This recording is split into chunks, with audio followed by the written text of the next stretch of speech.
Welcome back, everyone. Today we'll take a look at the Rupes Blue. That's a coarse microfiber cutting pad. Has a short, dense nap to it, which helps it take advantage of whatever high quality cutting compound you choose. Gets the most out of it. It also has a polyurethane resin that's injected between the Velcro and the microfiber itself. This gives it a nice, firm, but smooth ride across the panel. Let's take a look at the pad. This is our test subject for today. It has swirls. It has major overspray, as you'll hear here. The car has been pre-washed, contact washed, clayed, decontaminated. This is what we have to remove. Very dense overspray. We're going to use the Rupes, or Rupes, however you say it. I'm not concerned about pronunciation of the company's name as much as I'm concerned about how the product actually performs. This pad here, as you can see, the interior is concaved. So when you have the pad attached to a polisher, you'll lay it down on the surface. The outer part of the pad, which outreaches the backing plate, lays flat. It has a perfect pressure all the way through from one side of the pad to the other.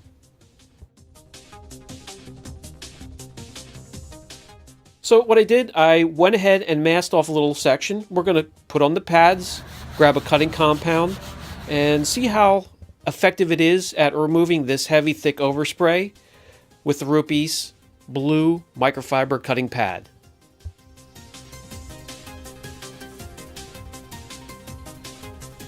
I'm going to grab Jace Price's The Last Cut. We're going to season the pad, and we'll get to it.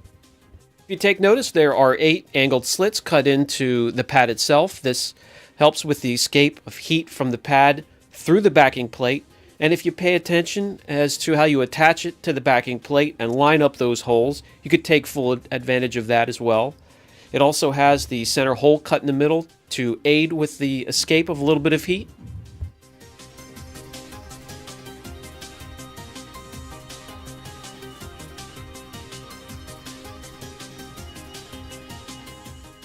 Okay, I'm going to spread out the product. We're going to get this going.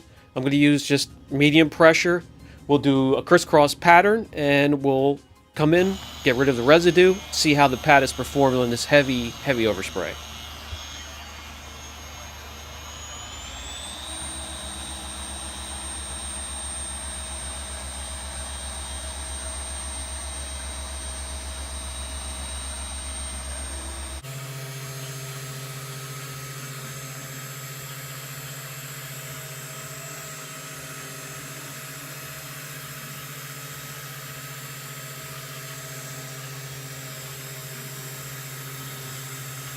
The ride is smooth, very firm, and very little vibration.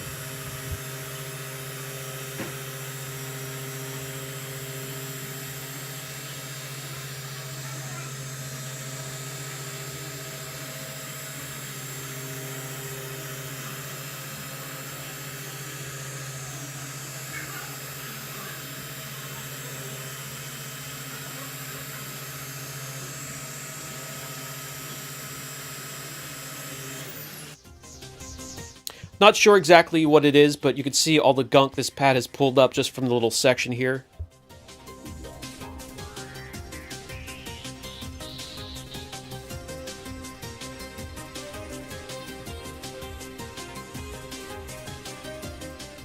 Alright, we removed the residue. Let's come on in close and see if it has removed this rough overspray.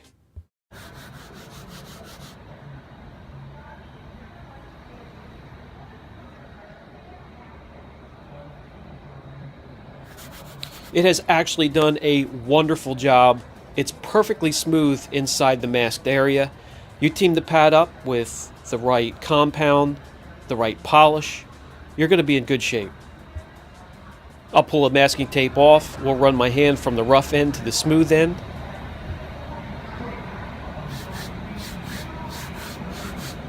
No color sanding, no harsh chemicals. All we needed was a decent pad. So let's move on and take care of the swirling and the marring on the rest of the paint.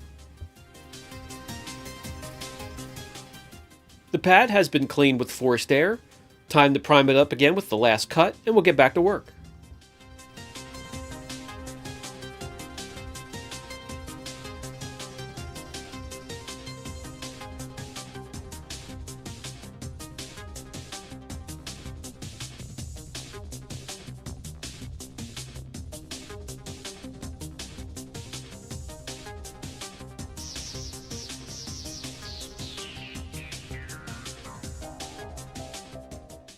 Alright, again, medium speed, medium pressure applied to the polisher, steady arm movements, and we'll remove the swirls.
Alright, I forgot to grab a microfiber. Let me get one. We'll get rid of the residue. Come in and take a look.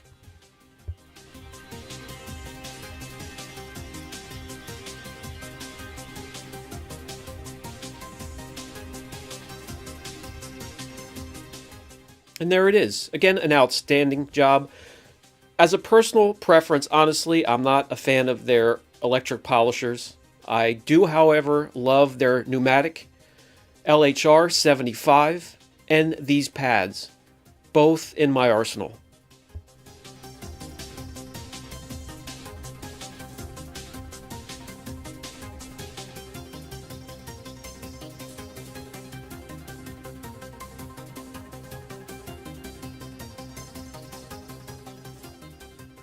Okay guys, the pad works well, obviously. You team it up with a good quality cutting compound and you are in good shape.